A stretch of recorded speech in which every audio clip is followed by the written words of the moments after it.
মনটা যদি হইতো পুবাল হাওয়া, হইতো যদি শুভ্র কবুতর, মেঘের ডানায় পাঠিয়ে দিতাম মদিনার পথে, যেথায় আমার প্রিয় রাসূল ঘুমান নিরন্তর,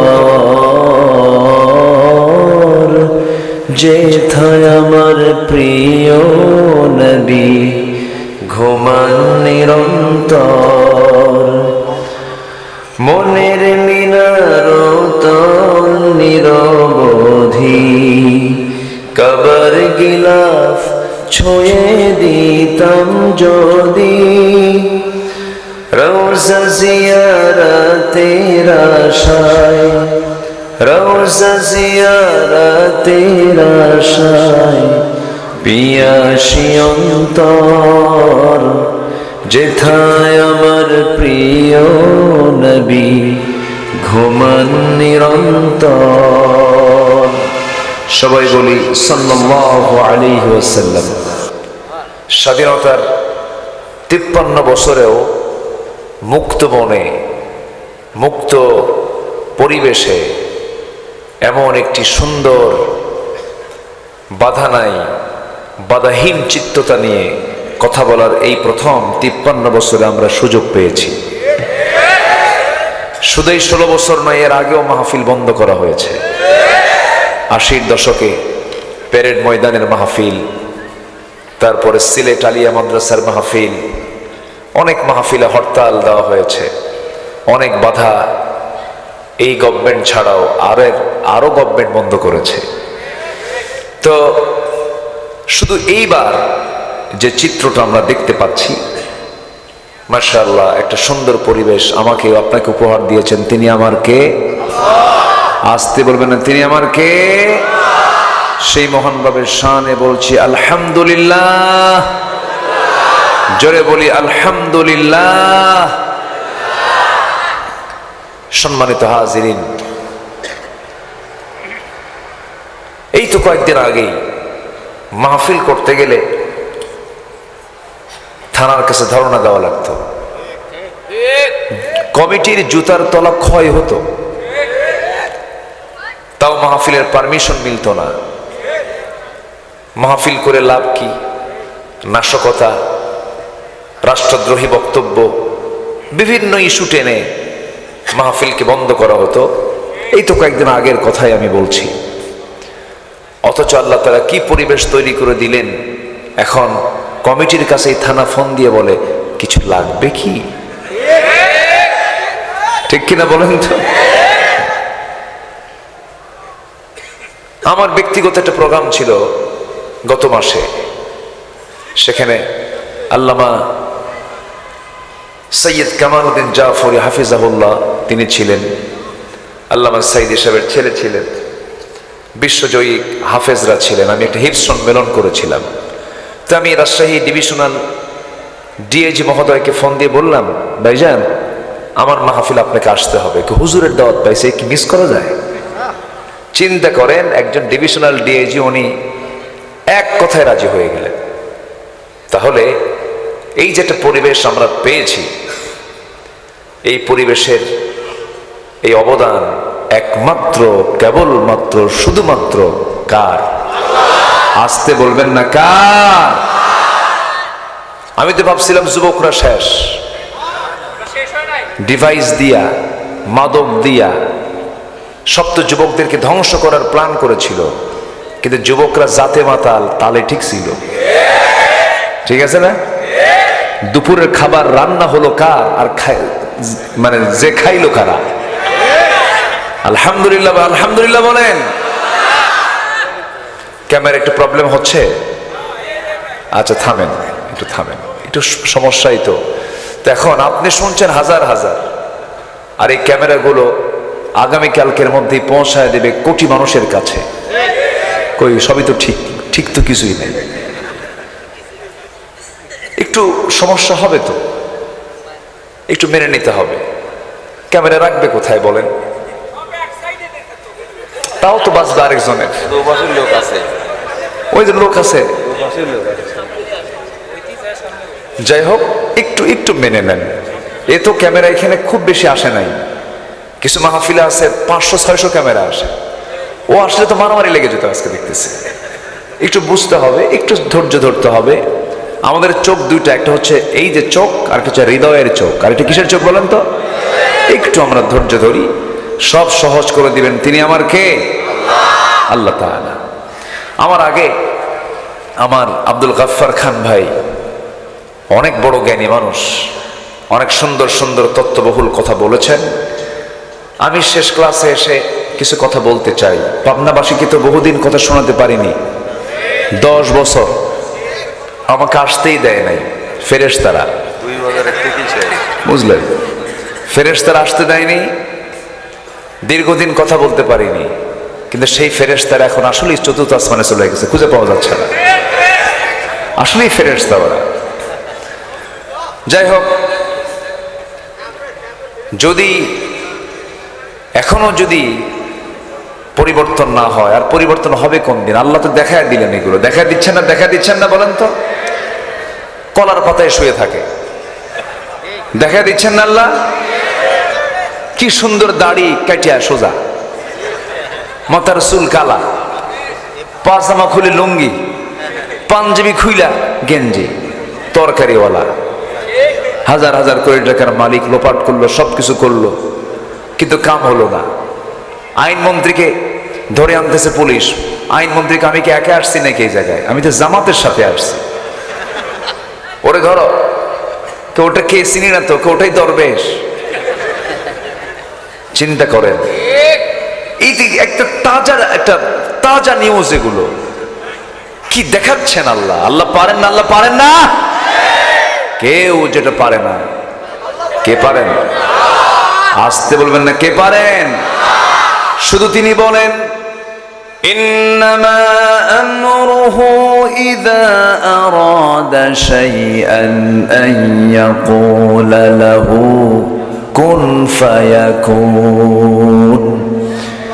তিনি যখন কোনো কাজের ইরাদা করেন, সিদ্ধান্ত যখন চূড়ান্ত করেন, শুধু একটা কথা বলতে হয়, কুন, হয়ে যাও। সঙ্গে সঙ্গে তা মাইক্রো সেকেন্ডের আগে তা হয়ে যায়। কোনো প্ল্যান লাগে না, কোনো পরিকল্পনা লাগে না।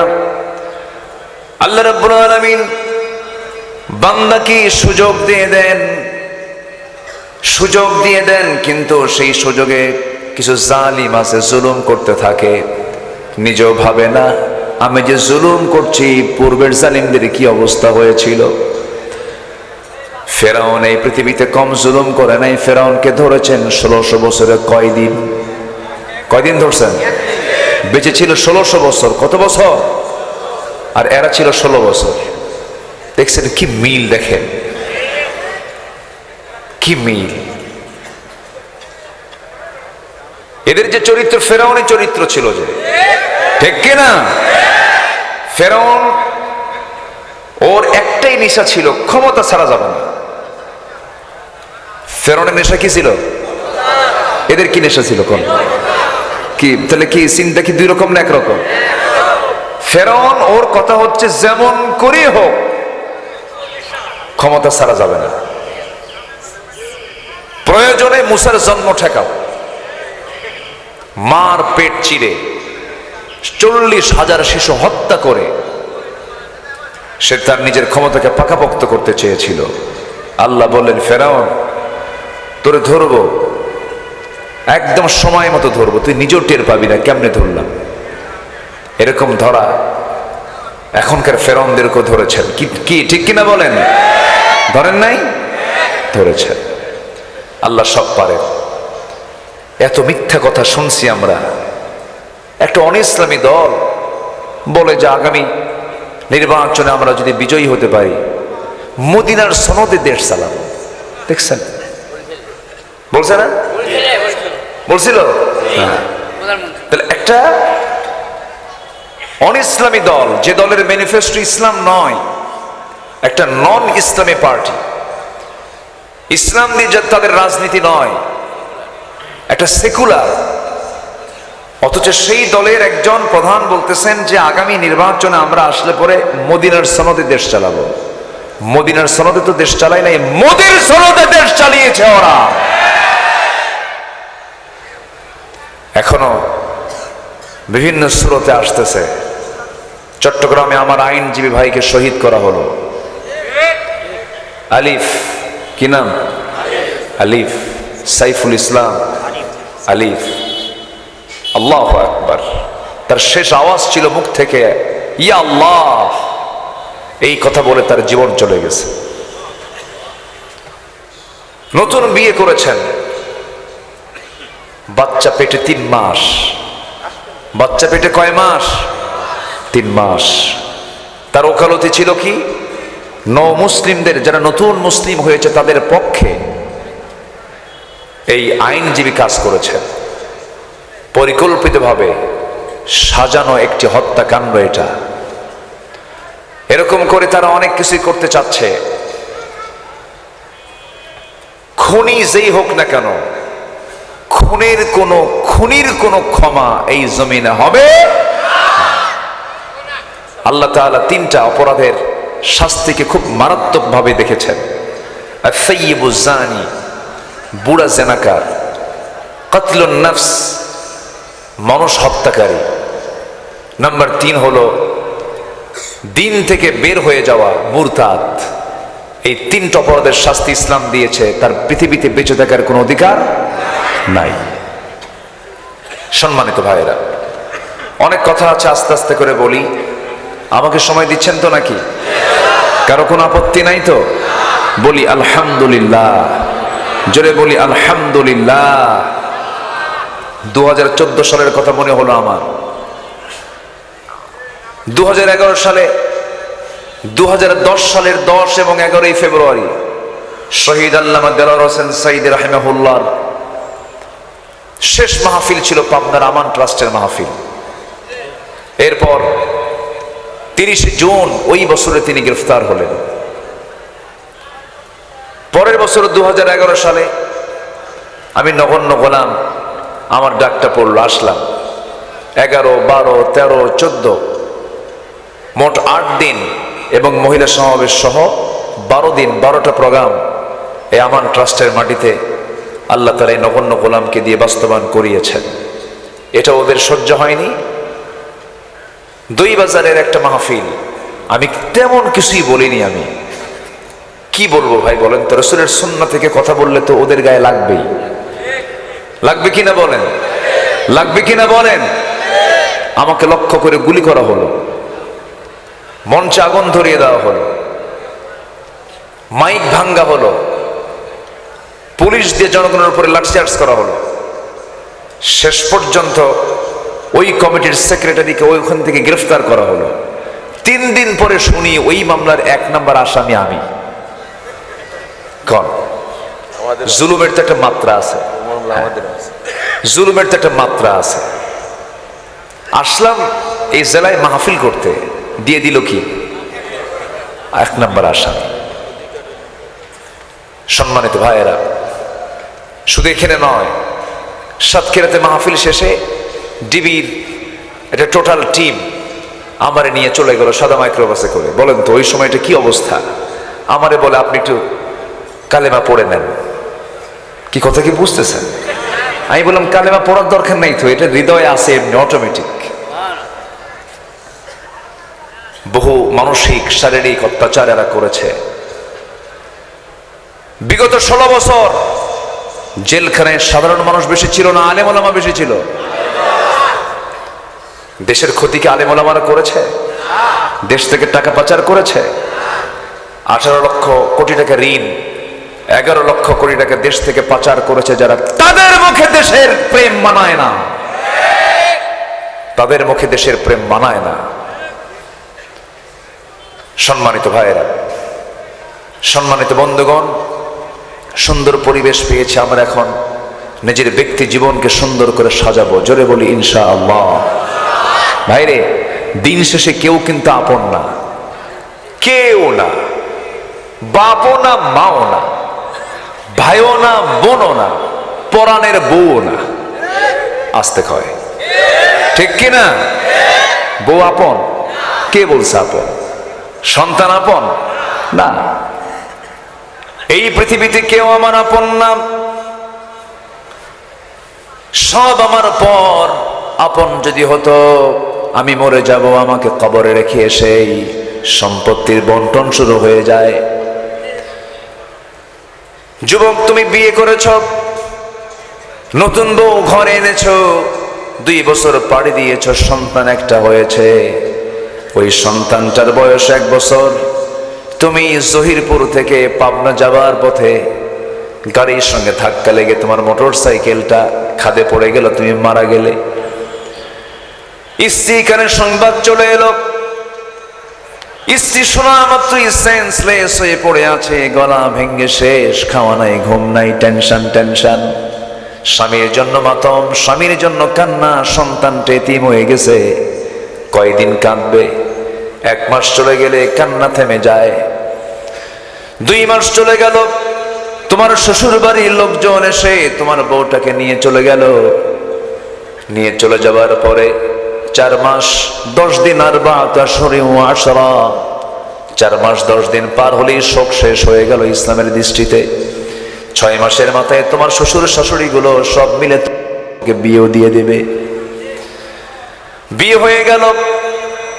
বিয়ে হয়ে যাওয়ার পর তোমার ওই প্রাণের বউ অন্য জায়গায় যখন সে তার স্ত্রীত্বে চলে গেল, স্বামী নতুন পায়া, পরের দিন তোমার ওই বউটাই তার বাপ মাকে ফোন দিয়ে বলবে, আব্বা সিদ্ধান্ত ভালোই নিয়েছ, আমাকে আরেক জায়গায় বিয়ে দিয়েছ, যে স্বামীটা পাইছি আগের স্বামীর চাইতে স্বামী আমার আরো ভালো। এটাই দুনিয়া, কিচ্ছু নয় দুনিয়া।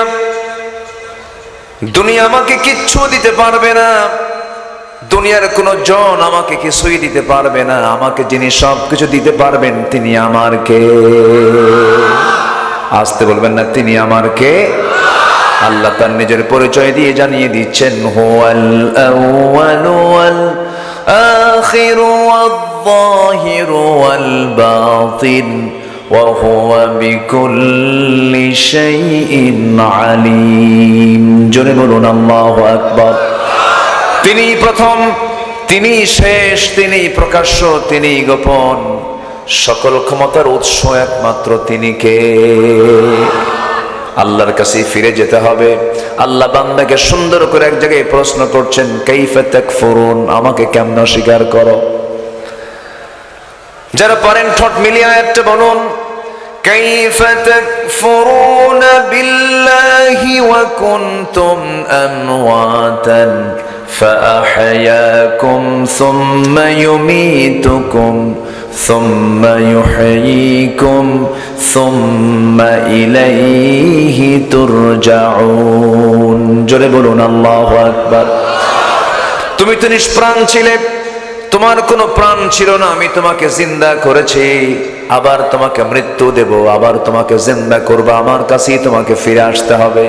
কোথাও যাওয়ার কোনো সুযোগ নেই, আমার কাছেই তোমাকে ফেস হতে হবে। এই সুতরাং সে আল্লাহর সামনে যখন মুখোমুখি হব, আমরা লজ্জা নিয়ে হাজির হব না সম্মান নিয়ে হাজির হব? বলেন বলেন বলেন। সম্মান নিয়ে হাজির হতে হবে। আল্লাহর সামনে আমরা সম্মান নিয়ে যদি হাজির হতে চাই, দুনিয়ার সমস্ত বিধিবিধানকে, দুনিয়ার সমস্ত তন্ত্রমন্ত্রকে না বলে কোরআনকে হ্যাঁ বলে, কোরআনকে যারা ফলো করবে আল্লাহ তাদের ব্যাপারে বলছেন, ফামান তাবিআ হুদায়া ফালা খাউফুন আলাইহিম ওয়ালা হুম ইয়াহজানুন। জোরে বলুন আল্লাহু আকবার। কোরআনকে যারা মানবে, কোরআনকে যারা ফলো করবে, তাদের কোনো চিন্তা নাই, তাদের বিন্দু পরিমাণ কোনো ভয় নাই। জোরে বলি সুবহানাল্লাহ। কিন্তু কোরআন তো মানা দূরের কথা, এই জাতি বিড়ি ছাড়তে পারে নাই। কি ছাড়তে পারে না? বিড়ি। বিড়ির বিরুদ্ধে জিহাদ পারে না। জিহাদ করবে কি বলেন? হাই রে বিড়ির টান। এই যে আসতে নিয়েও দেখলাম বসে বসে বিড়ি টানতেছে, বুড়া মানুষ, 80 বছর বয়স। কি আছে না, এরকম আছে না? কি টানটা মারে, এক টানে ধোয়া 3 তলায় পাঠায়। আছে কিনা বলে? আমার কাছে বিচিত্র মনে হয়। কিছু কিছু লোকের বিড়ি খাওয়া দেখে মনে হয় লোকটার জন্মই হয়েছে বিড়ি খাওয়ার জন্য। একটা শেষ হলে আরেকটা লাগায় দেয়। কি লাভটা কি? কি টানা টানে। এই 53 বছর যত বাজেটে দেশে হয়েছে, প্রত্যেকটি বাজেটেই বিড়ির দাম কিন্তু একবারও কমানো হয় নাই। আগের বছরের চাইতে বিড়ির দাম পরের বছর বেড়েছে, বাজেটে বাড়ছেই বিড়ির দাম। কিন্তু যারা বিড়ি খায় তারা ভাবে যতই বাড়ুক বাড়ি বিক্রি করে হলেও খাবো। আছে কিনা বলে? কি টানা টানে। আবার মাহফিলে এসে প্রশ্ন করে, হুজুর বিড়ি খাওয়া কি জায়েজ আছে? মানে উনি জায়েজের চেষ্টায় আছেন, সারা তো দূরের কথা, উনি চেষ্টায় আছেন যে ফতুয়া দিয়ে যদি একটু জায়েজ করে নিতে পারি। চাচা আপনি কই যান? এই যে নেতা যদি চলে যায় তাহলে তো মহা সমস্যা। আসে, আচ্ছা কোন একটা সিগন্যাল পাইছে মনে হয়, আবার আসবে ইনশাআল্লাহ। জোরে বলি ইনশাআল্লাহ। আমরা কেউ যাব না। আমার আগামীকালকে মাহফিল বেশি দূরে না, মাত্র সিলেট। তো পেরেশানি তো আমার কম নাই। হ্যাঁ আমারও তো পেরেশানি, তাও কালকে দিনের বেলা মাহফিল। তাহলে বলেন পেরেশানি তো আমারও আছে, আমিও যাব। থাকো এখানে বসলে, এটা সেফটি জোন। এখানে থাকলে ফেরেশতারা দোয়া করে, গুনাহ মাফ হয়। পৃথিবীর কোন জায়গা পাবেন এখন বলেন এমন বরকতময় জায়গার? পাবেন না তো। বলি আলহামদুলিল্লাহ। এখানে সবাই আসতে পারে, সবাইকে এখানে বসতে পারে, এটার জন্য নসিব লাগে। কি লাগে? এটা নির্বাচিত করেছেন তিনি কে? আল্লাহ। আমরা দোয়ার মধ্য দিয়ে শেষের দিকে যাব, জোরে বলি ইনশাআল্লাহ। তাহলে আমরা আমাদের ব্যক্তি জীবনকে আমরা গড়ব কি দিয়ে বলেন তো? এই জন্য সত্য বলবো না মিথ্যা বলবো? বলেন সত্য না মিথ্যা? জাতিগতভাবে গোটা পৃথিবীতে 2 শতাধিক রাষ্ট্র আছে, এর মধ্যে বলুন তো আপনারা কোন জাতি, কোন দেশের মানুষ সবচেয়ে বেশি মিথ্যা কথা বলে? মনে হতে পারে, বলেন তো, একটু বলেন তো। এত মিথ্যা কথা বলে, বিশেষ করে যে শ্রেণী সবচেয়ে বেশি মিথ্যা বলে তারা কারা বলেন তো? আমি তো নাম ধরতে বলিনি, বলতেছি যে একটা শ্রেণী আছে, যে শ্রেণীটার নাম হচ্ছে নেতা শ্রেণী। নেতৃস্থানীয় একটা মহল আছে, এত মিথ্যা কথা বলে। দেখেন না 5ই অগাস্টের 5 দিন আগেই কয় হাসিনা পালাই না। কইছে না? বলছে কিনা বলেন? 5 দিন আগে, 5 দিন যাই নাই, সবার আগে দৌড় মারছে।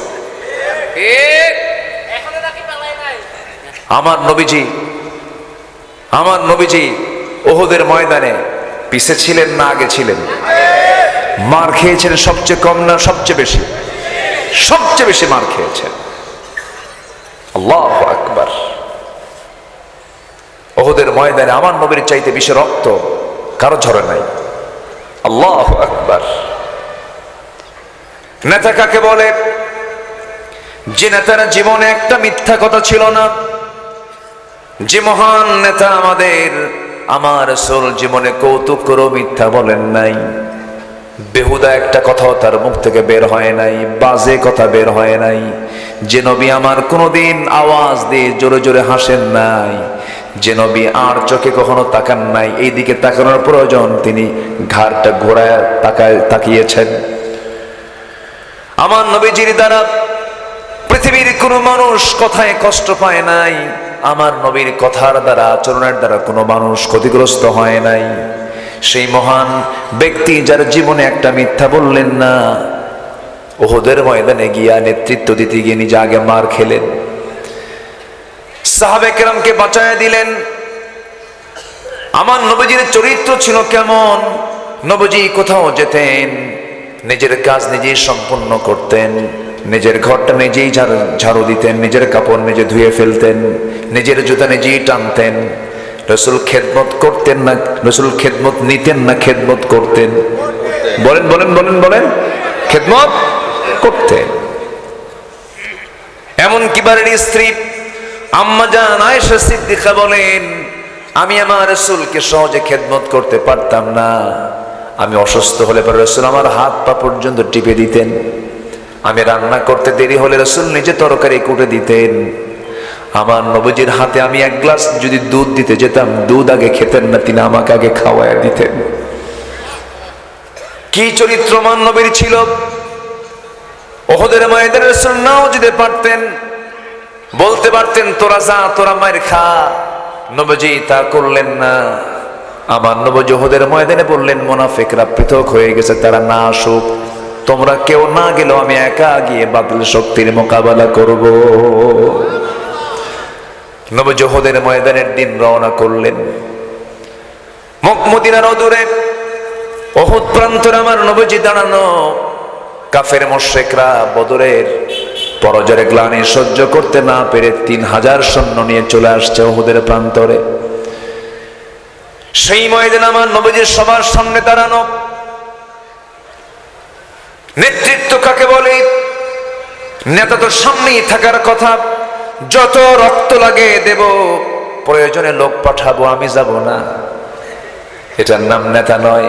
ভার্চুয়ালি বক্তব্য দিতে অনলাইনে ফেনা তোলে মুখের, কিন্তু ময়দানে নাই। আসতে বলবেন না আছে না নাই, আসতে বলবেন না আছে না নাই। আমার নবীজি তা ছিলেন না। আমার নবীজি উহুদের প্রান্তরে সবার সামনে গিয়ে দাঁড়ালেন। যুদ্ধ শুরু হলো, যুদ্ধ থেমে গেল। সাহাবায়ে কেরাম মনে করলেন যুদ্ধ বুঝি থেমে গেছে, কিন্তু থামে নাই। নবীজির একটা অর্ডার ছিল, বিশেষ একটা টিমকে তিনি এক জায়গায় রেখে দিয়েছিলেন, বলেছিলেন তোমরা এই জায়গা ছাড়বা না। এই চিকনগুলি পথ দিয়ে কাফের মুশরিকরা অতর্কিত হামলা করতে পারে, তীর ধনুক নিয়ে তোমরা এই জায়গায় দাঁড়িয়ে থাকবে। তারা যুদ্ধ শেষ হয়েছে মনে করে সেই জায়গা থেকে সরে দাঁড়ালেন। সঙ্গে সঙ্গে কাফের মুশরিকদের একটা টিম অতর্কিত হামলা চালায় রাসূলকে তারা আক্রান্ত করার চেষ্টা করলো। শেষ পর্যন্ত রাসূলকে ধরাশয়ী করে ফেললো। রাসূলকে তারা ধরে ফেললো। দূর থেকে তীর মারে সাহাবীরা 10 জন এসে দৌড় মেরে নবীর চতুর্পার্শ্বে দাঁড়ায় গেলেন। সাহাবীরা বলছেন হুজুর, যত তীর লাগবে আমাদের গায়ে লাগবে, আপনার গায়ে একটা লাগাতে দেব না। আল্লাহু আকবার বলেন। সাহাবীরাও কম না। 10 জন সাহাবীর 9 জনই দুনিয়া থেকে বিদায় নিলেন। একজন সাহাবী দাজানা রাসূলকে জড়িয়ে ধরে বলছেন হুজুর, আমার মন বলছে তারা আপনাকে তীর মেরে মেরে শেষ করে দেবে। যত তীর লাগবে আমার পিঠে লাগুক, আপনার গায়ে একটা তীরও লাগাতে দেব না। রাসূলকে জড়ায় ধরে আছেন। শেষ পর্যন্ত ওই দাজানাও শহীদ হয়ে গেলেন। তার পিঠে একটা দুইটা নয়, 70 থেকে 80টি তীর বিদ্ধর দাগ ফুটে উঠেছিল। আমার নবীজি সম্পূর্ণ একাকী হয়ে গেলেন। কিছু কুরাইশ, কিছু কাফেররা সামনে এসে রাসূলকে একদম সামনে আসার সাহস না পেয়ে দূর থেকে হাতের মধ্যে পাথর নিল। পাথর নিয়ে নবীজির মাথা বরাবর মেরে দিল। নবীজির মাথায় সেদিন পাগড়ি ছিল না, টুপিও ছিল না। নবীর মাথায় সেদিন ছিল যুদ্ধের পোশাক, হেলমেট। মাথার হেলমেটে যখন এসেছিল ওই পাথরটা ধাক্কা খেল। সেই হেলমেট তৈরি হয়েছে লোহা দিয়ে, লোহার একটা চিকন ফলা। সে হেলমেটের ভিতর থেকে চট করে একটা চিকন ফলা নবীজির কপালের মধ্যে ঢুকে গেল। হেলমেটের লোহা ঢুকে গেছে। আরেকজন কাফের মেরেছে গাল বরাবর। শিরস্ত্রাণের একটা চিকন লোহা ফলা গালের মধ্যে ঢুকে গেছে। আরেকজন কাফের মেরে দিল নবীজির মুখ বরাবর। আমার নবীজির সামনের সুন্দর দুটি দাঁত, যে দাঁতটা সবচেয়ে মানুষের সৌন্দর্যের প্রতীক, সামনের দুটো দাঁত ভেঙে গেল। নবীজি মুখ থুবড়ে জমিনে পড়ে গেলেন। কপাল, গাল, দাঁত আক্রান্ত। নবীজি মুখ থুবড়ে জমিনে পড়ে গেলেন। নবীজি মাথা চক্কর মেরে যখন পড়ে গেলেন, কুরাইশরা সব চতুর্দিকে গুজব রটায় দিল, কুতিলা মুহাম্মদ, মুহাম্মদ নিহত, মুহাম্মদ নিহত। এই কথা যখন সাইয়েদনা ওমর ফারুকের কানে চলে গেছে, ওমর তো পাগলের মতো ছিলেন, রাসূলকে পাগলের মতো মহব্বত করতেন। আস্তে করে তিনি করলেন কি, তরবারি বের করে নিয়ে চিৎকার মেরে বলছেন, রাসূল শূন্য দুনিয়ায় ওমরের বাঁচার কোনো আকাঙ্ক্ষা নাই। যুদ্ধ আবার শুরু হয়ে গেল। নবীজি মুখ থুবড়ে পড়ে আছেন। সবার ভিতরে কান্নার রোল পড়ে গেছে। মদিনার অলিগলি সব খবর হয়ে গেছে রাসূল বেঁচে নাই। একজন মদিনার পাগলি সাহাবী, মহিলা সাহাবী ঘর থেকে বের হলেন। চিৎকার মেরে মেরে ইয়া রাসূলুল্লাহ বলে ডাকতেছেন। একজন সাহাবী বলে, ও মহিলা, কোন দিকে যাও? তুমি কি জানো তোমার প্রাণপ্রিয় স্বামী আজকের যুদ্ধে শহীদ হয়েছেন? মহিলা বলে, আমার স্বামী শহীদ হয়েছেন এই সংবাদ আমাকে দিয়ে তোমরা আমাকে কাবু করতে পারবে না। আমার স্বামী চলে গেছে, যাক, একটাবার জানায় দাও আমার প্রাণের রাসূল বেঁচে আছেন কিনা। আরেকজন বলতেছে, ও মহিলা, তুমি জানো নাকি তোমার বংশের সবচেয়ে বড় ভাই, তোমার আপন বড় ভাই আজকের যুদ্ধে শহীদ হয়ে গেছে? তিনি বলছেন, বড় ভাই শহীদ হয়েছে কিনা জানি না, এই সংবাদ আমাকে কাবু করতে পারবে না, তোমরা একটাবার জানিয়ে দাও রাসূল বেঁচে আছেন কিনা। আরেকজন এসে বলে, ও মহিলা, তুমি কি জানো তোমার একমাত্র কলিজার ধন, কলিজার টুকরা আজকে যুদ্ধে শহীদ হয়ে গেছে? মহিলা বলে, সন্তান চলে গেছে, স্বামী চলে গেছে, বড় ভাই চলে গেছে, গোটা দুনিয়ার সব মানুষও যদি চলে যায় আমার তেমন কোনো দুঃখ নাই, একটাবার জানায় দাও প্রাণের চেয়ে প্রিয় আমার রাসূল বেঁচে আছেন কিনা। হানজালার কানে চলে গেল। সাইয়েদনা হানজালা ইয়াং টকবগে যুবক, রাসূল তাকে রুখসত দিয়েছিলেন। ইয়াং টকবগে যুবক, নতুন বিয়ে করেছেন, রুখসত দিয়েছিলেন। কিন্তু ফজরের সময় গোসল করার জন্য যখন তিনি বের হচ্ছেন রুম থেকে, স্ত্রী সহবাস করেছেন, কানে সংবাদ চলে এসেছে কতিলা মুহাম্মদ ফরজ গোসল বাদ দিলেন, ফরজ নামাজ বাদ দিলেন। বাদ দিয়ে সাহাবী করলেন কি, স্ত্রীকে সামনে ডাক দিয়া কপালে একটা চুম্বন এঁকে দিয়ে বলছি, স্ত্রী আমার জন্য দোয়া করো, নাকের মধ্যে জান্নাতের কেমন যিনি ঘ্রাণ পাচ্ছি, তোমার সঙ্গে আমার এই বুঝি জীবনের শেষ দেখা হচ্ছে, তোমার সঙ্গে দেখা হবে জান্নাতের সিঁড়িতে, জোরে কোন সুবহানাল্লাহ। এই কথা বলে তিনিও বিদায় নিলেন, যুদ্ধে ঝাঁপিয়ে পড়লেন, শাহাদত বরণ করলেন। নবীজি মুখ থুবড়ে পড়ে আছেন, নবীর পাশে কেউ নাই। সাইয়েদনা আলী তন্ন তন্ন করে খুঁজতেছেন, কারণ তিনি বিচক্ষণ ছিলেন, তিনি ভাবতেছিলেন না রাসূল মারা যেতে পারেন না, দিন তো পরিপূর্ণ হয় নাই। তন্ন তন্ন করে খুঁজে খুঁজে বের করতে নিয়ে তিনি দেখতে পেলেন উহুদের ময়দানে একটা জায়গায় গর্তের মধ্যে আমার নবীজি উপর হয়ে পড়ে আছেন, থোকা থোকা রক্তগুলো পড়ে আছে। সাইয়েদনা আলী এই দৃশ্য সহ্য করতে না পেরে বলছে, ইয়া রাসূলুল্লাহ, আপনাকে যারা রক্তাক্ত করলো আপনি তাদের এই জন্য লানত করুন। রাসূল বলছেন, ওরে আলী, লানত করার জন্য আমি দুনিয়াতে আসি নাই।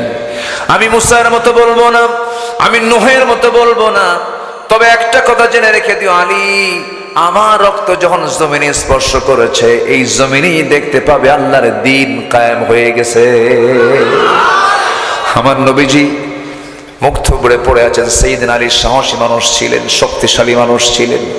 রাসূলকে জড়িয়ে ধরে কোলের মধ্যে নিয়ে একটা দৌড় মারলেন, দৌড় মেরে উঁচু পাহাড়ের একটা জায়গায় তাকে শোয়ায় দেওয়া হলো। আমার নবীজি রক্তাক্ত হয়ে আছেন, সাহাবায়ে কেরামদের মধ্যে কান্নার রোল পড়ে গেছে। আমি যতবার মদিনায় গেছি ততবার আমি উহুদে চলে গেছি। উহুদের একটা চিত্র, একটা সৌন্দর্য আলাদা।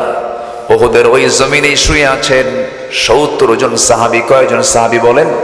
৭০ জন সাহাবী। এর মধ্যে সাইয়্যিদুশ শুহাদা আমির হামজা সহ ৭০ জন সেখানে শুয়ে আছেন। আমার বন্ধুগণ, আমার নবীজি রক্তাক্ত অবস্থা, কপালে বিদ্ধ হওয়া লোহা, গালে বিদ্ধ হওয়া লোহা, দাঁত দুটো ভেঙে যাওয়া। নবীর পাশে একজন পাগল সাহাবী বসে আছেন, উবাইদ ইবনুল জাররাহ রাদিয়াল্লাহু তাআলা আনহু। নবীর এমন দৃশ্য সহ্য করতে না পেরে হাতটা লাগায় দিলেন। হাতটা লাগায় দিয়ে কপালের সেই লোহাটা বের করবেন, কিন্তু রাসূল যখনই লোহায় হাত দেওয়া হয় রাসূল আ করে ওঠেন, কষ্ট পাচ্ছেন। আস্তে টান দিলে নবীজির কষ্ট বেড়ে যায়। কেমন করে সেই লোহাটা বের করবেন চিন্তা করতে করতে ভাবলেন না, দাঁত লাগায় দিলেন সামনে। দাঁত লাগায় দিয়ে আস্তে টানা টান মেরে এমন জোরে টান মারলেন, এক টানে লোহা বের হলো, সামনের দুটো দাঁত ভেঙে গেল। রাসূল বলছেন, উবাইদা রে, আস্তে টান দিলে তো তোমার দাঁতটা ভাঙতো না, কি দরকার ছিল এত কষ্ট করার? উবাইদা বলছেন, হুজুর আপনার জন্য দাঁত কেন কলিজা ছিঁড়ে দেব, তবুও কষ্ট হবে না। জোরে বলি সুবহানাল্লাহ। আমার ভাইরা, আমার বন্ধুগণ, আমার নবীজির গালের যে সেই লোহার ফলাটা আস্তে করে যখন টান মারলেন, ফিঙ্কি দিয়ে রক্ত পড়ে। সাইয়েদনা উবাইদা করলেন কি, হাতের অঞ্জলি দিয়া গড়ে পড়া রক্তগুলোকে হাতের মধ্যে নিয়ে রাসূলকে না দেখায়া রক্ত পান করা তো জায়েজ নাই। বিশ্বনবীর রক্তকে বরকত মনে করে তিনি পান করছিলেন। রাসূল বলছেন, ওবায়দা লুকা লুকা কি পান করো? হুজুর আপনার রক্ত আমি কোথায় ফেলবো? কোথাও ফেলার তো জায়গা পাচ্ছি না। রাসূল বলছেন, ওবায়দা রে, আমার রক্ত যেই দেহে ঢোকে সেই দেহ আল্লাহর জাহান্নাম আল্লাহ তাআলা তার জন্য হারাম করে দেন। আমার নবীজি কপালে ব্যান্ডেজ লাগানো, গালে ব্যান্ডেজ লাগানো, সামনের দুটো দাঁত ভেঙে যাওয়া, সারাটা জীবন আমার নবী উহুদের ময়দান থেকে শুরু করে মৃত্যুর দিন পর্যন্ত দুটো দাঁত ভাঙ্গা নিয়ে কথা বলেছেন। কত স্পষ্ট হয়ে গেছে। উহুদে দাঁত ভাঙলেন, খন্দকে গিয়ে কোমরটা ভেঙে গেল। কোদাল মারতে মারতে 4টা দিন পেটে কোনো খাবার ছিল না। আমার নবী যে মৃত্যুর দিন পর্যন্ত তিনি কোমর সোজা করে হাঁটতে পারেন নাই। আমার বন্ধুগণ, দিন কায়েমের জন্য যদি বিশ্বনবীর দেহ থেকে রক্ত ঝরাতে হয়, দাঁত ভাঙতে হয়, কোমর হারাতে হয়, সেই দিন কায়েমের জন্য আমরা আগামীতে আমার আগামীর কাজ হবে বাংলাদেশে জীবন দিয়ে, জান দিয়ে, মাল দিয়ে আমরাও কি দিন কায়েমের জন্য রাজি আছি? রাজি আছেন কারা কারা? হাত উঁচু করে দেখা।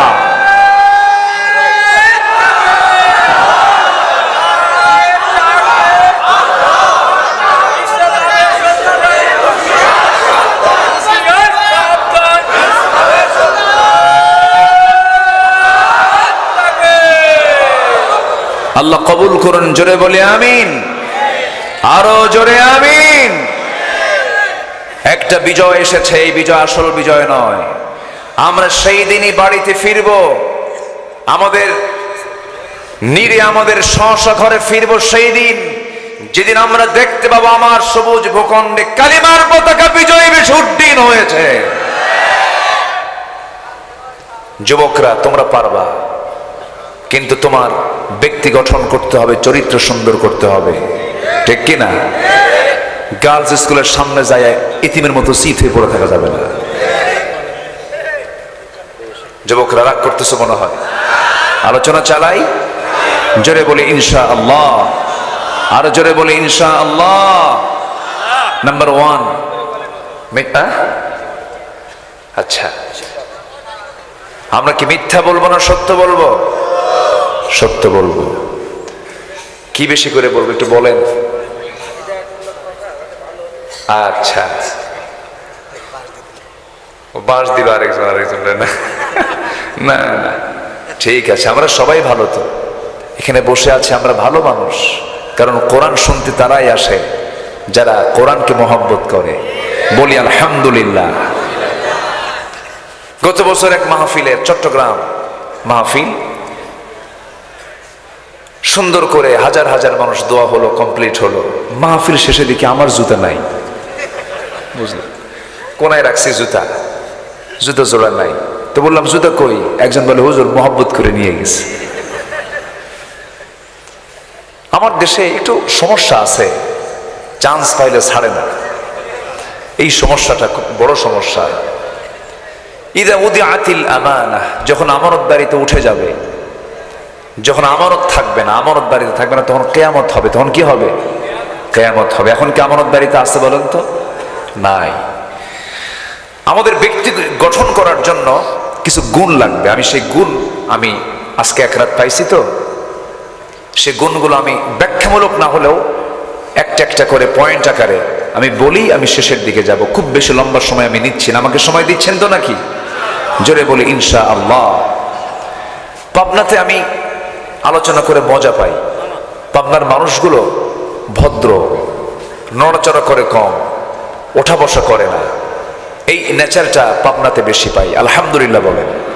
আর কিছু কিছু এলাকার লোকগুলো পাই হলো ওই যে একটা মাছ আছে, যে মাছটা ভর্তা করে খায়, টাকি মাছ। এই মাছটা যদি আপনি ওজন করার জন্য যদি আপনি দাড়ি পাল্লাই তোলেন আর আধা মিনিট দেরি করেন, মাপ কি হবে? কখনো হবে না, ও শুধু নড়ে। তো কিছু কিছু এলাকার শ্রোতাগুলো জাস্ট ওই রকম টাইপের, শুধু নড়াচড়া করে। কিন্তু পাবনা অ্যাকসেপ্ট একটি জন, যেখানে আসলে পরে একটা আদর্শ শ্রোতার একটা গন্ধ, ফ্লেভার আমার চোখে ভাসে। বলি আলহামদুলিল্লাহ, জোরে বলি আলহামদুলিল্লাহ। তাহলে আমরা শিখবো আজকে 15টা ব্যক্তি গঠন করার জন্য, নিজের জীবন তৈরি করার জন্য 15টা সৌন্দর্য ইমানের। কয়টা সৌন্দর্য? 15টা। এর মধ্যে 1 নাম্বার হলো সত্য কথা বলা। কি কথা বলে বলেন তো? সত্য কথা। মিথ্যা জীবনেও বলবো না। জোরে বলি ইনশাআল্লাহ। চলে যাচ্ছেন না, বসেন। আলহামদুলিল্লাহ, বসেন। জি জি, মনে খাওয়া হয়নি না? তো এতক্ষণ ধরে এই বুড়া মানুষগুলোকে না খেয়ে রাখছেন না? রোজা না রাতের বেলা রোজা থাকে নাকি? খাওয়া দাওয়া করছেন? জি, আমি খাইছি। আমি খাওয়ার কাজ আগেই করি, কারণ মাহফিলের শেষে ভাত ঠান্ডা হয়ে যায়, এই জন্য আগে একটু গরম গরম খাই। জি, ওই যে গ্রামের লোক বলতো, আমাদের মুরব্বীরা বলতো, হ্যাঁ, কি খাওয়া আগে দরবার পরে। হ্যাঁ, দেখছেন আমি শুধু পারি, অস্ত সবাই পারে না। এটা পরিস্থিতিতে, এটা সকল পরিস্থিতি মানতে হয়, এটা কথার কথা। সম্মানিত ভাইয়েরা, তাহলে 1 নাম্বার হলো আমরা কি কথা বলবো বলেন তো? মনে থাকবে তো? এটা সবার কি মনে থাকবে? হ্যাঁ, কখনো না শুধু ভাববো যে আমার রাসূল কৌতুক কোনো মিথ্যা বলেন না, আমি মিথ্যা কেন বলবো? আমি কোন মানুষ যদি জীবন শুধু একটা আমল করে যায়, মিথ্যা কথা আমি বলবো না, ওই বান্দা জান্নাতি। আর যে মিথ্যা ছেড়ে দেবে তার 100% দোয়া কবুল হবে। দোয়া কবুলের অন্যতম শর্ত হলো মিথ্যা বলা যাবে না। সম্মানিত ভাইয়েরা, আজকে মিথ্যা একদম মানে অবলীলায় বলে যাই আমরা, অবলীলায়, মানে ভাবি না যে মিথ্যা বললে কি হবে। অথচ মিথ্যার চূড়ান্ত ফলাফল হলো জান্নাত না জাহান্নাম? জান্নাত না জাহান্নাম? জাহান্নাম। আল্লাহ রাব্বুল আলামিন সূরাতুল আহজাবে বলেছেন, ইয়া আইয়ুহাল্লাযীনা আমানু তাকুল্লাহা ওয়া কুলু কওলান সাদীদা يصلح لكم أعمالكم ويغفر لكم ذنوبكم ومن يطع الله ورسوله فقد فاز فوزا عظيما. জোরে বলুন আল্লাহু আকবার। আরো জোরে বলুন আল্লাহু আকবার। সূরার নাম হচ্ছে সূরাতুল হজ, সূরাতুল আহজাব। সূরাতুল আহজাব মানে দল সমূহ। সূরাতুল আহজাবের শেষ দিকের ৭০ নম্বর আয়াত এবং ৭১ নম্বর আয়াতে বলছেন, আল্লাহকে ভয় করো। কাকে ভয় করো? নাম্বার 2 হলো সত্য কথা বলো, সোজা কথা বলো, হিকমত খাটাইয়া পেঁচমুচ লাগায় মিথ্যা কথা বলো না। এই 2টা কাজ যদি করতে পারো, আল্লাহ বলছেন, আল্লাহ তোমার জীবনের যত আমলগুলো আছেন, যে ভুলগুলো আমল ছিল, সে ভুল আমলগুলো আল্লাহ পাক ঠিকঠাক করে দিবেন, এবং তোমার জীবনের যত পাপ রাশি ছিল সমস্ত পাপকে আল্লাহ পাক মাফ করে দিবেন। জোরে বলুন সুবহানাল্লাহ আর সুবহানাল্লাহ। সত্য কথা বলার ফলাফল হলো জান্নাত। সত্য কথা বলার ফলাফল কি বলেন? জান্নাত। আমরা সত্যবাদী তার অন্তর্ভুক্ত হব। জোরে বলি ইনশাআল্লাহ। আরো জোরে বলি ইনশাআল্লাহ। আমার বন্ধুগণ, নাম্বার 2 হলো মুমিনের সৌন্দর্য, মুমিনের চারিত্রিক সৌন্দর্য। 2 নাম্বার দিক হলো আমানত রক্ষা করা। আমানতের খেয়ানত করা যাবে না, আমানতদারিতা রাখতে হবে। জীবনের যত দিক আছে প্রত্যেকটা জায়গায় কিন্তু আমানত একটা বড় বিষয়। রাসূল নিজে বলে দিয়েছেন, রাসূলের কথা এটা, লা ঈমানা লিমান লা আমানাতা লাহ। তার ঈমান নাই যার আমানত নাই, যার আমানত আছে তার ঈমান আছে, যার আমানতদারিতা নাই তার ঈমানই নাই, বলেছেন মুহাম্মদুর রাসূলুল্লাহ সাল্লাল্লাহু আলাইহি ওয়াসাল্লাম। তিনি বলেছেন, আর ঈমানদার কি করবে, ঈমানদারের গুণগুলো কি? এক কথায় সূরা মুমিনুনটা পড়বেন, প্রথম দিকের 10টা আয়াত কি সুন্দর করে আল্লাহ রাব্বুল আলামিন বলছেন। ঠোঁট মিলে আমার সঙ্গে বলুন, قد أفلح المؤمنون الذين هم في صلاتهم خاشعون والذين هم عن اللغو معرضون والذين هم للزكاة فاعلون والذين هم لفروجهم حافظون إلا على أزواجهم أو ما ملكت أيمانهم فإنهم غير ملومين فمن ابتغى وراء ذلك فأولئك هم العادون والذين هم لأماناتهم وعهدهم راعون والذين هم على صلواتهم يحافظون أولئك هم الوارثون الذين يرثون الفردوس هم فيها খালিদুন। জোরে বলুন আল্লাহু আকবার। আল্লাহ বলছেন 7টা কাজ করে আয়। কয়টা কাজ? 7টা কাজ করে আয়, আমার জান্নাতটা বুঝে নে, আমি তোকে জান্নাত বুঝায় দেব। কার ওয়াদা? আসতে বলবেন না, কার ওয়াদা? নাম্বার 1, যারা নামাজটাকে সুন্দর করে আদায় করবে। নাম্বার 2, যারা কি করবে? জিহ্বাটাকে লাগাম টেনে ধরবে, জিহ্বা দিয়ে আজে বাজে কোনো কথা বলবে না। নাম্বার 3 হলো যারা যাকাতটা ঠিক মতো আদায় করবে। নাম্বার 4 হলো যারা লজ্জাস্থানের যারা হেফাজত করবে, গোপনাঙ্গের যারা হেফাজত করবে। মন যা চাবে তা করা যাবে না। যুবকরা, যৌবনের তরঙ্গ তোমার সামনে টকবক করবে, কিন্তু তোমাকে মাথায় রাখতে হবে তুমি যা কিছু করছো তার সবচেয়ে বড় সাক্ষী তিনি আমার কে? তুই জোরে বলুন, তিনি আমার কে? আল্লাহ তাআলা। রাতের আধার আমার কাছে আধার মনে হয়, রাতের আধার আমার কাছে মনে হয় কেউ আমাকে দেখছে না, কিন্তু যার কাছে আলো এবং অন্ধকার সমান তিনি আমার কে? আল্লাহ সবকিছু জানেন। এমন কি তুখফু মা ফি সুদুরিকুম আও তুবদুহু ইউহাসিবুকুম বিহিল্লাহ। তোমার অন্তরে তুমি কি দানা বেঁধে রেখেছো, যা কিছু প্রকাশ করছো মনের খবর কে জানেন? আল্লাহ জানেন। সাবধান, তুমি তোমার মনে কি চিন্তা করছো? ইয়ালামু খাইনাতাল আ'য়ুনি ওয়া মা তুখফিস সুদূর। তোমার অন্তরে তুমি কি দানা বেঁধেছো এবং তোমার চক্ষু কি খেয়ানত করে। পৃথিবীর কেউ না জানলেও সঙ্গে সঙ্গে তিনি আমার জানেন। তিনি কে? আমানতের খেয়ানত করা যাবে না। তোমার যৌবনকে তোমার ধরে রাখতে হবে। তোমার যৌবন তোমার বৈধ স্ত্রীর জন্য বরাদ্দ করতে হবে। আমার মা মাহফিলে যারা আসছেন, আপনার সৌন্দর্য দেখার একমাত্র হকদার হবেন আপনার স্বামী। স্বামী না, স্বামী না, স্বামী ছাড়া পৃথিবীর কোনো পুরুষ আপনার জন্য সৌন্দর্য দেখাটা জায়েজ নাই। কিন্তু আজকে মহিলাগুলো মার্কেটে সাজে কম না বাড়িতে সাজে কম? মার্কেটে সাজে বেশি আর বাড়িতে সাজে কম। বাড়িতে কে থাকে? স্বামী থাকে। স্বামীর সামনে ছেঁড়া শাড়ি, মার্কেটে যেতে নতুন শাড়ি। কারে দেখাবে? কারে দেখাবে? দোকানদার। এই তো লক্ষণ ভালো, আসতে পারে লক্ষণ ভালো। বরং আমার রাসূল বলেছেন, কোন নারী যখন পরপুরুষের সঙ্গে কথা বলার বেশি প্রয়োজন হয়ে যাবে, অপ্রয়োজনীয় একটা কথাও বলবে না। যদি প্রয়োজন খুব বেশি হয়ে যায়, এমন জোরে কথা বলবে, অকুলনা কাওলাম মারুফা, কর্কশ ভাষায় কথা বলবে, ক্ষিপ্র ভাষায় কথা বলবে। এমন কি রাসূল বলে দিয়েছেন, মুখের মধ্যে নখ ঢুকায়া বিকৃত করে কথা বলবে।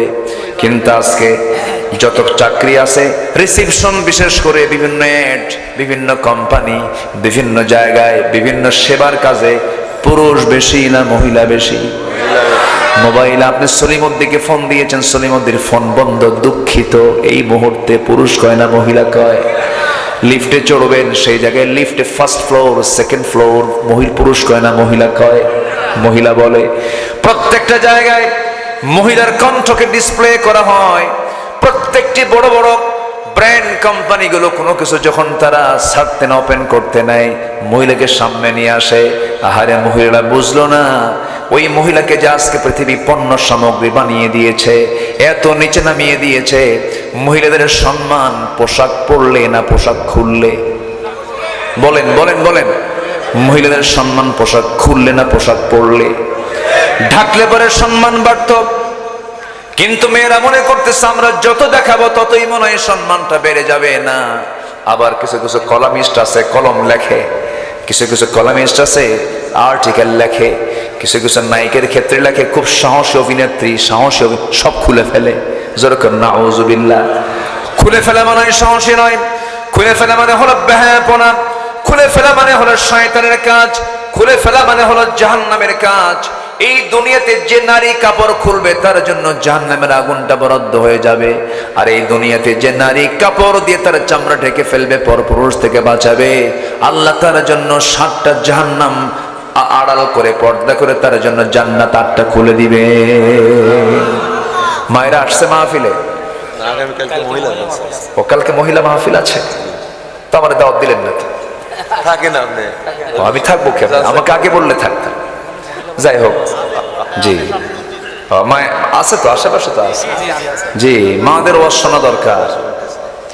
মাদের না ওয়াজ শুনলে বড় বেকায়দা, বুঝলেন? ট্রাস্টে যা শুনবে। জি, আমি ট্রাস্টে আছি ইনশাআল্লাহ। এবছর বহুদিন পর সিলেট আলিয়া মাদ্রাসা মাঠেও আছে, দোয়া করবেন। এরপরে প্যারেড ময়দান, এগুলো সব তো মানে কি বলবো, এগুলো সব ওরা কি করে রাখছিল। আরে এই বড় বড় মাহফিলগুলো কিভাবে ক্লোজ করে রেখে ইন্ডিয়া থেকে সালমান খানকে দাওয়াত দেয়, শাহরুখ খানকে দাওয়াত দেয়, চরিত্রহীনা অভিনেত্রীদের দাওয়াত দিয়া যুব সমাজ ধ্বংসের পরিকল্পনায় মেতে উঠেছিল তারা। জাকির নায়েককে আনতে পারে নাই, জগৎধন্য আলেমদেরকে আনতে পারে নাই। ডক্টর জাকির নায়েকের সঙ্গে আমার মালয়েশিয়ায় দেখা, সালাম দিলাম, কথাবার্তা বললাম। আমি বললাম আপনাকে দাওয়াত দিচ্ছে, আমার দেশে আসেন। কে যেতে রাজি, কিন্তু আপনার নিতে রাজি নাই। কি বলবো, কোনো উত্তর দিতে পারলাম না, ক্ষমতা তো নাই। কি বলবো? দোয়া করেন আল্লাহ যেন এই দেশে বিশ্বের বরেণ্য আলেমদেরকে নিয়ে যেন আমরা আরো বড় বড় প্রোগ্রাম যেন করতে পারি। জি হ্যাঁ, একটা প্ল্যান আছে। দোয়া করেন আল্লাহ যেন কবুল করেন। জোরে বলি আল্লাহুম্মা আমিন, আরো জোরে আল্লাহুম্মা আমিন। আগামী 20 এবং 21 জানুয়ারি, হ্যাঁ 20-21 জানুয়ারি হলো দারুল আমান ট্রাস্টের মাহফিল। আমি প্রথম দিন আছি। সিলেট আলিয়া মাদ্রাসা মাঠে 9, 10, 11 মাহফিল, আমি প্রথম দিন আছি। চট্টগ্রামের প্যারেড ময়দানে, সেখানেও আমি একদিন কোন দিন যেন আছি। আমাকে আমন্ত্রণ করেছে। দোয়া করবেন হক কথাগুলো যেন বলতে পারি। জোরে বলি আমিন। আমার জীবনের প্রথম দিকের সূচনা বলা চলে পাবনা থেকেই। পাবনার মানুষ আমাকে ভাবনা ছাড়াই মোহাব্বত ভালোবাসা দেখিয়েছে। আল্লাহ তুমি পাবনাবাসীকে কবুল করো। জোরে বলি আল্লাহুম্মা আমিন। পাবনা এমন একটি জনপদের নাম, যে জনপদে একাধিক ব্যক্তির শহীদের রক্ত আছে। আমার বন্ধুগণ, বিশ্ব ইসলামী আন্দোলনের অন্যতম পুরোধা নিজামী রাহিমাহুল্লাহর বাড়িও পাবনায়। আল্লাহ তুমি তার কবরটাকে জান্নাতের নূর দিয়ে মুনাফফার করে দাও। আমিন। আব্দুস সুবহান আমাদের জন্য একটা অগ্রপথিক।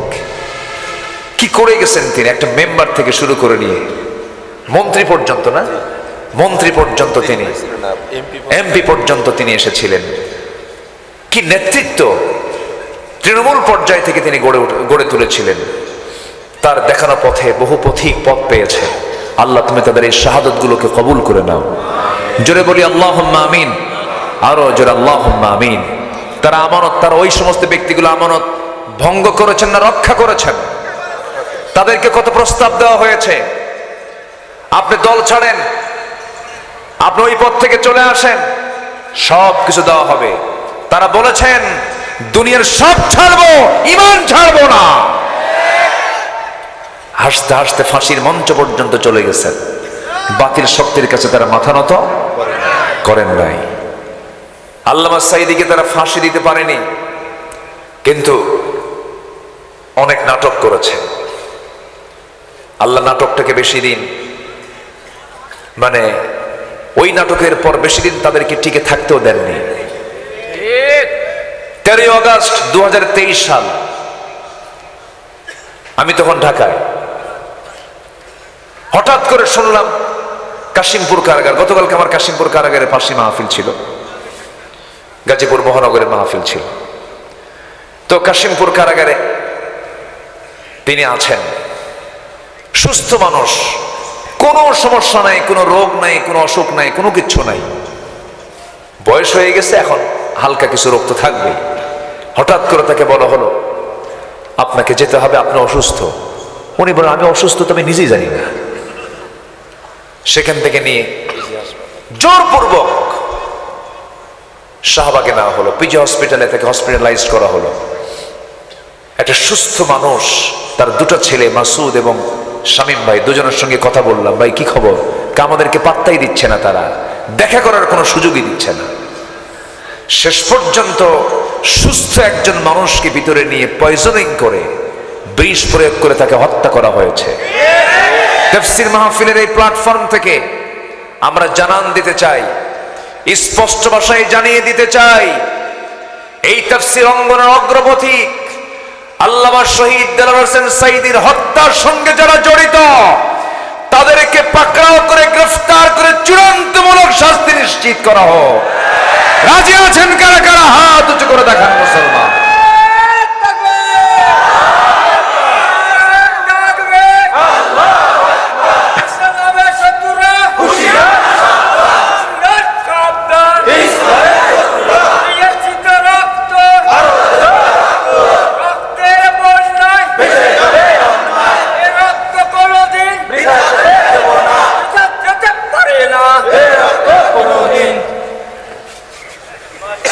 মাশাআল্লাহ, ওই আমাদের কাজটি মানেই বলবেন জি, ওল্ড ইজ গোল্ড। মাশাআল্লাহ, জি, আল্লাহ কবুল করুন, জোরে বলি আমিন। বুড়া হলেও মানুষ বুড়া হয় না, আর কিছু যুবক এমনি বুড়া হয়ে যায়, আছে না? নাই? আছে। কি সুন্দর মানুষ আপনারা, আলহামদুলিল্লাহ।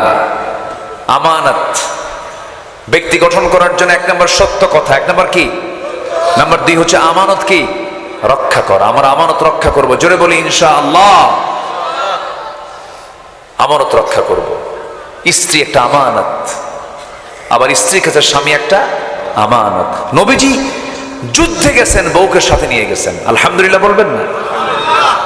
নবীজি জীবনে একবার হজ করেছেন, কয়বার? একবার, তাও একা যাননি, বউকে সাথে নিয়ে গেছেন। তাহলে বউকে হজের সফরের সাথে নিয়ে যাওয়া সুন্নাহ, ঠিক আছে না? জি। যারা বউকে হজে নিয়ে যান নাই তারা কৃপণ। আমার মায়েরা খুব খুশি হচ্ছে, ভালো কিনা কারণ বুড়া আমার নেয় নাই সাথে।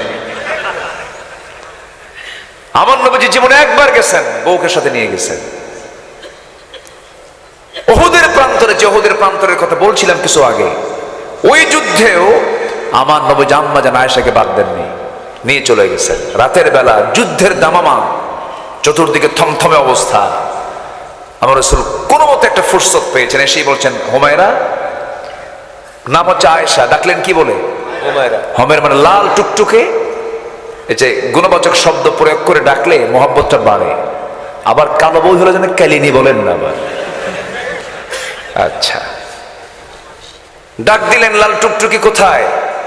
বের হলেন, যুদ্ধ চলতেছে, সময় পাই না, তোমার হক আদায় করতে পারি, চলো আকাশের চাঁদও দেখি, একটু এই চাঁদনি রাতে দুজন একটু খুনসুটি করি, একটু দৌড়াই। প্রেম ইসলামে আছে না নাই বলেন তো? অন্যের বইয়ের সাথে, কার বইয়ের সাথে? হ্যাঁ, এটা যেন মনে থাকে। আমার নবীজি আম্মা জান আয়েশার সাথে বলেন, চলো আমরা একটু চাঁদনি রাতে একটু খুনসুটি, একটু দৌড়াদৌড়ি করি, দেখি তো কে দৌড়ে ফার্স্ট হয়। আম্মা জান আয়েশার বয়স তখন ছোট, তিনি খুব কম বয়সী, চিকন চাকন মানুষ। বলেন ঠিক আছে, দৌড় মারি, দেখি কে পারে। আমার নবীজি ইচ্ছা করে দৌড় মারলেন না, বোঝেন নাই? নবীজি যে দৌড় মারে, পৃথিবীর কেউ পারবে? 100 জন জান্নাতি পুরুষের সমান শক্তি আল্লাহ তাআলা আমার রাসূলকে দান করেছিলেন। কয়শো জন? তাও দুনিয়ার না, জান্নাতের। জান্নাতের। আম্মা জান আয়েশা ফাস্ট হয়ে গেলেন না নবীজি ফাস্ট করে দিলেন? নবীজি ফাস্ট করে দিলেন। আয়েশা আমার খুশি হয়ে যাক। বেশ কিছুদিন পর একদিন রাসূল বলছেন, আয়েশা, সেই দিন আমারে হারায় দিছো, আজকে দেখি দৌড়াই কে পারে।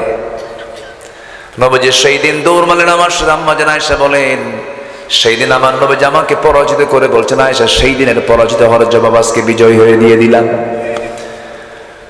নবী যেমন করে বউদেরকে সময় দিতেন, আনন্দ দিতেন, চিত্ত বিনোদন করতেন, বাচ্চাদের সঙ্গেও কথা বলতেন, আমানত মনে করতেন। বউকে সঙ্গে নিয়ে চলবেন, এতে ইমানটা ভালো থাকবে। আমি আমার ভাষায় মাঝে মাঝে বলি, বউটা হলো ইমানের পাহারাদার। বউকে কোথাও নিয়ে সাথে নিয়ে ঘুরবেন, অন্য কোনো নারীর দিকে আপনি তাকানোর সাহস পাবেন না, কারণ ওটা তো কি কথা বলছেন না আপনি? দাঁড়ায় আছে, ওর সামনে আপনি তাকাবেন একদম খবর আছে। যদি আপনি 30 সেকেন্ড ছায়াও থাকেন অন্য কোনো মহিলার দিকে, হঠাৎ করে হয়তো ভুলে গেছেন, তাকায় আছেন, আর এই দৃশ্য যদি আপনার বইয়ের নজরে আসে, বাইরে কিছু কবে না, মানে বাইরে তো কোনো গন্ডগোল তো করা যাবে না, ঠিক মতোই কথা বলবে, কিন্তু লালন করে আছে চল। সন্ধ্যার পরে যখন ডাক দিচ্ছেন, ঝর্ণা এক গ্লাস পানি দাও, তোমার ঝর্ণা, তুমি ছায়া থাকো আরেক দিকে, ঠিক আছে না? আমার বন্ধুগণ, এই জন্য স্ত্রীর সাথে নিয়ে চলা নিরাপদ। বলি আলহামদুলিল্লাহ।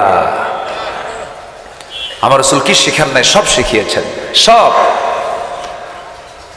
স্ত্রী হচ্ছে আমানত, নিজের স্ত্রীকে কাউকে দেখানো যাবে না, আমার স্ত্রীকে আমাকে দেখতে হবে। কিন্তু কিছু পুরুষ আছে দেখবেন, নিজের সুন্দরী বউ পাবনা শহর সবাইকে দেখায়।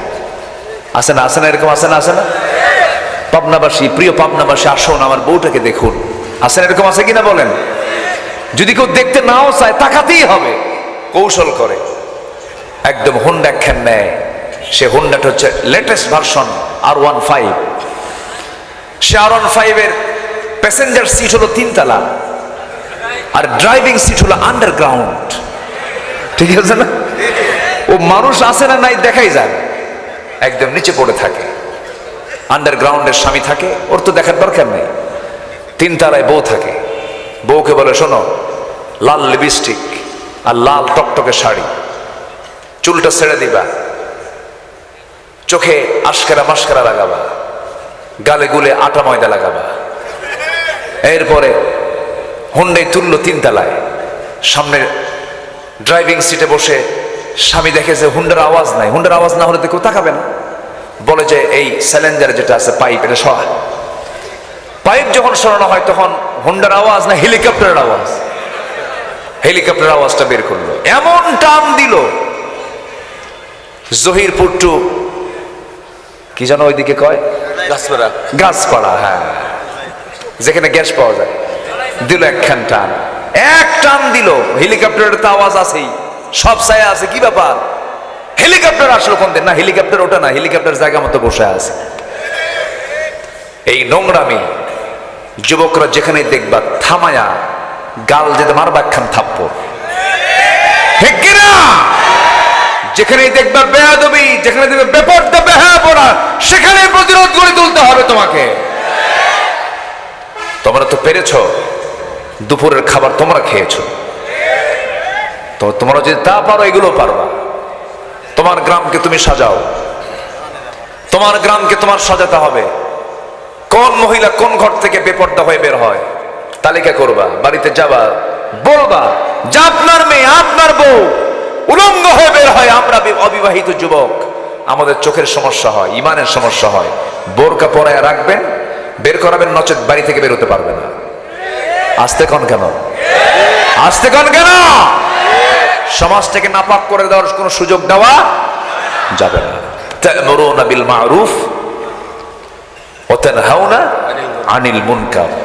এটার জন্য আল্লাহ তাআলা পাঠিয়েছেন আমাকে আপনাকে। আমানতের খেয়ানত আমরা করব না, জোরে বলি ইনশাআল্লাহ। ইন্নাল্লাহা ইয়া'মুরুকুম আন তু'আদ্দুল আমানাতি ইলা আহলিহা ওয়া ইযা হাকামতুম বাইনান নাসি আন তাহকুমু বিল আদল ইন্নাল্লাহা নি'মা ইয়া'ইদুকুম বিহি ইন্নাল্লাহা কানা সামিআন বাসীরা। জোরে বলি আল্লাহু আকবার। আমার বন্ধুগণ, নাম্বার 3 হলো ইনসাফ কায়েম করা, নাম্বার 4 হলো ধৈর্য ধরা, ক্ষমা করে দেওয়া। যে ব্যক্তি ক্ষমা করবে, ক্ষমার মজা হলো সারা জীবন, আর প্রতিশোধের মজা হলো কিছুক্ষণ। আপনি প্রতিশোধ নিলেন, কিছুক্ষণ আপনি আনন্দ পাবেন, পরে আর আনন্দ পাবেন না। কিন্তু একজন মানুষের বিরুদ্ধে আপনি প্রতিশোধ নিতে পারতেন, কিন্তু আপনি তাকে মাফ করে দিয়েছেন, সারা জীবন আপনি এটার জন্য আনন্দ পাবেন। ধৈর্য ধরবো আমরা, ক্ষমা করব আমরা, এটাই তো ইমানদারের চরিত্র। আপনি ক্ষমা করবেন, আল্লাহ আপনাকে ক্ষমা করবেন। ধৈর্য ধরবেন, আল্লাহ আপনাকে পুরস্কার দিবেন। আল্লাহ তাকেই ধৈর্য শক্তি দেন যাকে জান্নাতের জন্য কবুল করে নেন। ধৈর্য ধরেছেন আল্লাহর নবীরা, কি মার খেয়েছেন। নূহ আলাইহিস সালাতু ওয়াস সালাম মার খেতে খেতে সেন্সলেস হয়ে পড়ে গেছেন, তার কওমের লোকেরা মেরে থুয়ে চলে গেছে, রক্তাক্ত করেছে, এরপর আবার সেন্স ফিরেছে, আল্লাহর কাছে চেয়েছেন, দাওয়াত কম দেন নাই। কি ধৈর্য ছিল তার! 900 বছর তিনি শুধু দাওয়াতি কাজ করেছেন, শুধু দিনের বেলায় নয়। ইন্নী দাআউতু কওমি লাইলাও ওয়া নাহারা, আমি নিজে নূহ আলাইহিস সালাতু ওয়াস সালাম দিনে এবং রাতে কালিমার দাওয়াত দিয়েছি। 900 বছরে ইসলাম কবুল করেছে মাত্র 80 থেকে 90 জন। তিনি হতাশ হন নাই, ধৈর্য ধরেছেন কার উপরে? আসতে বলবেন না, কার উপরে? আল্লাহর উপরে। নাম্বার 5 হলো আল্লাহর ভয়ে সেজদায় লুটিয়ে পড়ে আল্লাহর ভয়ে সেজদা দিতে দিতে অস্থির হয়ে যাওয়া, কাঁদতে থাকা, চোখের পানি ফেলে দেওয়া। যে বান্দা আল্লাহর ভয়ে এক ফোঁটা চোখের পানি ফেলবে, 7টা জাহান্নাম তার জন্য নিভে দিবেন, আল্লাহ তাআলা নিভাইয়া দিবেন। জোরে বলি সুবহানাল্লাহ। 7 সমুদ্রের পানি দিয়া জাহান্নামের কোনাও নিববে না, কিন্তু বান্দা যদি আল্লাহর ভয়ে একটাবার যদি চোখের পানি ফেলতে পারে, এক ফোঁটা চোখের পানি দিয়ে 7 জাহান্নাম নিভে যাবে। এই চোখের পাওয়ার কে দিয়ে দিয়েছেন বলেন? এই চোখের পানিতে পাওয়ার দিয়ে দিয়েছেন তিনি আমার কে? আল্লাহ তাআলা। নাম্বার 6 হলো মুমিনরা একে অপরের প্রতি বিনয়ের বাহু প্রসারিত করবে। মুমিনরা পরস্পর রহম দিল হবে, দয়া পরবশ হবে। তারা পরস্পরকে মহব্বত করবে, একজন আরেকজনের দোষ আড়াল করবে, একজন আরেকজনের বিপদে তার পাশে দাঁড়িয়ে যাবে, একজন আরেকজনকে এত মহব্বত করবে তারা ভাববে এই মহব্বতটা নিয়ে আমরা জান্নাতে যেতে চাই। আল্লাহু আকবার বলেন। ওয়াখফিদ জানাহাকা লিমান ইত্তাবাআকা মিনাল মুমিনিন। আবার আল্লাহ আরেক জায়গায় বলছেন, ইন্নাল্লাহা ইউহিব্বুল্লাযীনা ইউকাতিলুনা ফি সাবিলিহি সাফফান কাআন্নাহুম বুনয়ানুম মারসুস। আল্লাহু আকবার। নাম্বার 7 হলো মুমিনরা শান্তি প্রতিষ্ঠাকারী হবে, অশান্তি কায়েম করবে না। যেখানে অশান্তি দূর করে শান্তি প্রতিষ্ঠার জন্য তারা পাগল হয়ে যাবে, অস্থির হয়ে যাবে। নাম্বার 8 হলো মুমিনরা একে অপরের প্রতি দোষ অন্বেষণ না করে দোষ কাড়াল করবে। ইজতানিবু কাসীরাম মিনায-যন ইন্না বা'দায-যন্নি ইসমু ওয়া লা তাজাসসু ওয়া লা ইয়াগতাব বা'দুকুম বা'দা। জোরে বলুন আল্লাহু আকবার। কে উঠবেন না, একটু মনোযোগ দিয়ে কথাগুলো শুনুন। নাম্বার 9 হলো অসহায় অভাবীদের পাশে তারা দাঁড়াবে। ইমানদাররা অভাবীদের পাশে দাঁড়াবে। ওয়ায়ুতঈমুনা আত-তাআমা আলা হুব্বিহি মিসকিনান ওয়া ইয়াতীমান ওয়া আসীরা। জোরে বলুন আল্লাহু আকবার। নাম্বার 10 হলো ভালো কাজে পরস্পর এগিয়ে আসবে, খারাপ কাজ পরস্পর এগুলোকে বন্ধ করে দেবে। তাআওয়ানু আলাল বিররি ওয়াত তাকওয়া ওয়া লা তাআওয়ানু আলাল ইসমি ওয়াল উদওয়ান। নাম্বার 11 হলো আত্মীয়তার হক রক্ষা করবে। দেখবেন সমাজে কিছু লোক আছে নামাজ পড়ে, রোজা রাখে, বোনের সঙ্গে সম্পর্ক নাই, বাবার সঙ্গে সম্পর্ক নাই। বাবার অপরাধ হলো বাপ এক ছেলেকে বেশি লিখে দিয়েছে, এক ছেলেকে কম লিখে দিয়েছে। যে ছেলেকে কম লিখে দিয়েছে সেই ছেলে রাগের ঠেলায় বাবার সঙ্গে সম্পর্ক রাখে না। বাপ করছে এক ওয়াকাম, সন্তান করে আর এক ওয়াকাম। ঠিক কি না? বাপ তো জমি লিখে দিয়েছে একজনের বেশি, এটা ভুল করছে, আবার সন্তান ওই রাগে আবার কথা কয়, এটা আবার আরেক ওয়াকাম। আমার বাপ যা করবে তার কবরে সে যাবে, কিন্তু আমি তার সন্তান। আমার বাবা যদি আমাকে এক চুল পরিমাণ সম্পদ নাও দেয়, কিন্তু আমার বাপকে দেখার জন্য হুকুম দিয়েছেন তিনি আমার কে? আল্লাহ। আমার আব্বাকে আল্লাহ যা করে করবে, আমি আব্বার জন্য দোয়া করব, আব্বার সঙ্গে ভালো আচরণ করব, আল্লাহ আব্বাকে বুঝাবো আমি, কিন্তু সম্পর্ক নষ্ট করার কোন অধিকার কোন ইমানদারের নাই। আহা, অনেক সন্তান আছে বাপ মাকে দেখে না, পাবনায় মনে হয় নাই এগুলো আছে। আসতে বলে আছে না নাই? আছে না নাই? দেখে না।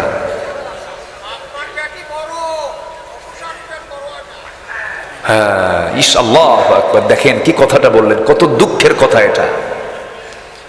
শ্বশুর শাশুড়ির পেট বড় হয় না, বাপ মার পেট কি হয়? বড় হয়ে যায়। কি আফসোসের কথা এটা। নাটোরে, এই তো পাবনার পাশেই তো নাটোর, একটা মহিলা 72 বছর বয়সে এক নারী আমাকে একটা চিঠি লিখে দিচ্ছেন, ছোট্ট একটা চিরকুট লিখে পাঠিয়েছেন।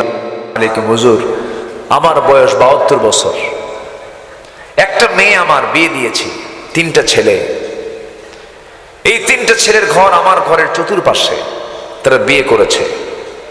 এই 72 বছর বয়স আমি নিজে রান্না করে খাই। আমার তিনটা ছেলের ঘরে রান্না হয়, প্রতিটি ঘরের এক একটা খাবারের গন্ধ আমার নাকে এসে ধাক্কা মারে।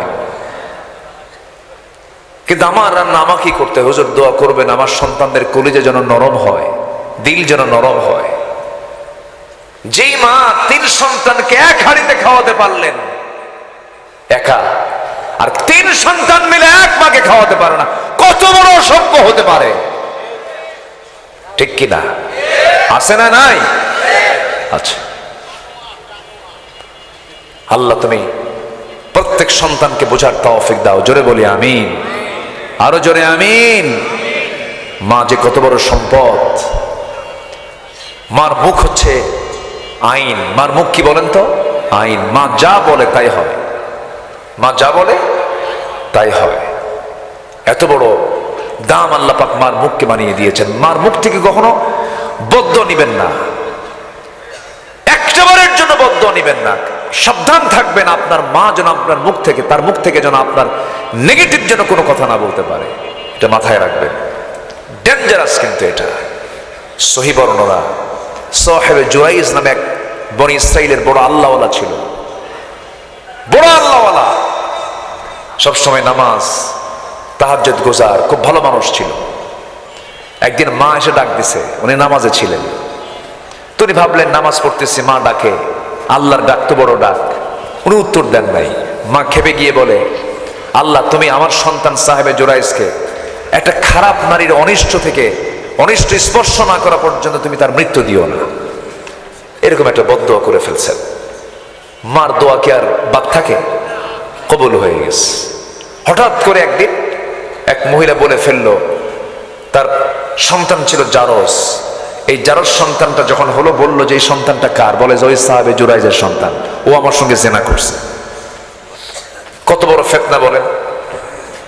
গোটা নগরের মানুষ এসে জুরাইজকে ধরে ফেললো। তুমি এত বড় চরিত্রহীন মানুষ, আমাদের সামনে তুমি দরবেশের ভান ধরছো, এটা কেমন কথা? জুরাইজ কান্দে আর বলে, আল্লাহর কসম করে বলি আমি জেনার দিকে যাই নাই, আমি কোনো পাপ কর্মের দিকে যাই নাই, আমি কোন জেনার কাছে যাই নাই, জেনা স্পর্শ করি নাই, এই নারীকে আমি চিনি না। কিন্তু সবাই যখন তাকে ধরে বসলো, এমন সময় সাহেবে জুরাইজ সেই সময় বললেন, ও মহিলা, কোন সন্তানটা তোমার, যে সন্তানের পিতা আমাকে বানাচ্ছ? নিয়ে আসো সন্তানকে। নিয়ে আসা হলো। সন্তানকে সামনে রেখে এই বড় আল্লাহওয়ালা প্রশ্ন করে বসলেন, ও ছোট্ট বালক, নাবালক, নবজাতক, তুমি বলে দাও তোমার পিতার পরিচয়টা কি? সঙ্গে সঙ্গে ছোট্ট বাচ্চার মুখ থেকে জবান ফুটে গেছে। এই পৃথিবীতে 3 জন নারী, 3 জন শিশু দোলনায় কথা বলেছেন। কয়জন শিশু বলেন?